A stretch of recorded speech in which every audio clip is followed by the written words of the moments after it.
Oke, sekarang kita lagi di daerah Sulawesi Selatan, depannya tuh di kawasan Sangir.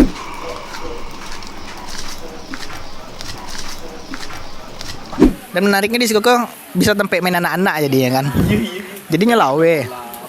Iya, ada boyan-boyan di stadion ya Pak kan. Iya, tempenya apa? Iya. Rumpui-rumpui. Jadi anak-anak bebas lah berlari-lari kamar. Ya saja masuk kolam saya. Tadi saya lihat kan di luar kan, enggak doh mau dari rumah kan belakang dari belakang. Ya rumah udah balik pada daerah itu. Kira masuk ke gang tuh. Aduh, surga. Ya. Memang luar biasa. Wah, coba ikan patin. Dan lihat bumbunya, Pak. Bumbunya Bismillahirrahmanirrahim. berbeda dari yang lain. Tapi nggak tahu mungkin tempat lain ada bumbu yang mau deko ya. Cuman kami baru menemukan di Siko gitu. Bismillahirrahmanirrahim. Ya Allah. Bumbu sih lah, Mak.